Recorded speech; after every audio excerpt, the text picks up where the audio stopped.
മൂവർ സംഘം bike ഓടിച്ചെത്തിയത് ഉടുമ്പൻചോലയിലെ motor വാഹന വകുപ്പ് ഉദ്യോഗസ്ഥരുടെ മുന്നിലേക്ക്. വാഹന ടെസ്റ്റിംഗ് നടത്തുകയായിരുന്ന ഉദ്യോഗസ്ഥരുടെ മുന്നിലേക്കാണ് ലൈസൻസും ഹെൽമറ്റും ഇല്ലാതെ മോശം അവസ്ഥയിലെ ബൈക്കുമായി യുവാക്കൾ എത്തിയത്. ബൈക്ക് ഉടമയ്ക്കും യുവാക്കൾക്കുമെതിരെ ഉടുമ്പൻചോല RTO കേസെടുത്തു.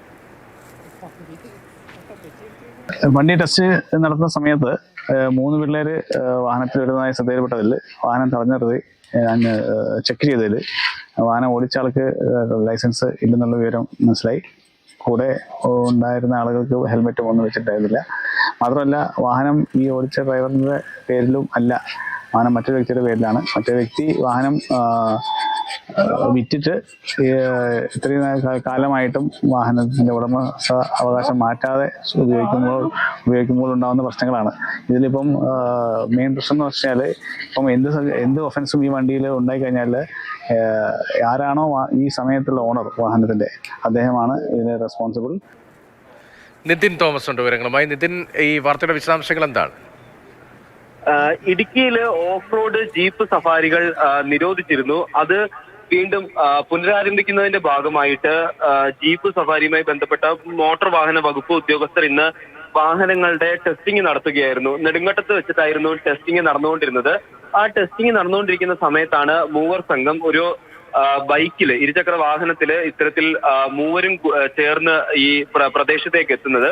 അത്തരത്തിൽ എത്തിയ സമയത്ത് ഇവർക്ക് ഹെൽമറ്റ് ഇല്ല, അതുപോലെ തന്നെ ലൈസൻസ് ഇല്ല.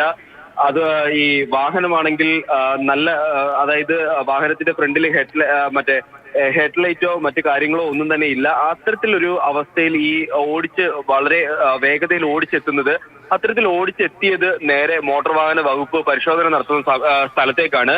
ഈ മോട്ടോർ വാഹന വകുപ്പിന്റെ മുമ്പിലേക്ക് വരുന്നു. മോട്ടോർ വാഹന ഉദ്യോഗസ്ഥർ ഇവരെ തടഞ്ഞു നിർത്തുന്നു, കാര്യങ്ങൾ അന്വേഷിക്കുമ്പോഴാണ് ഇവർക്ക് ലൈസൻസ് ഇല്ല, അതുപോലെ തന്നെ ഈ വാഹനം 1 മാസത്തിന് മുമ്പ് മറ്റൊരാളുടെ കയ്യിൽ നിന്ന് വാങ്ങിയതാണെന്നും മനസ്സിലാവുന്നത്.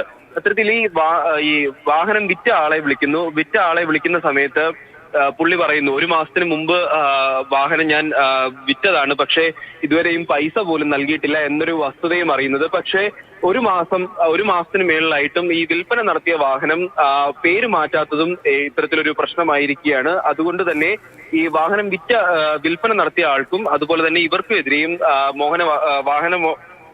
മോട്ടോർ വാഹന വകുപ്പ് ഇപ്പോൾ മോട്ടോർ വാഹന നിയമങ്ങളിൽ ലംഘനമുണ്ട്.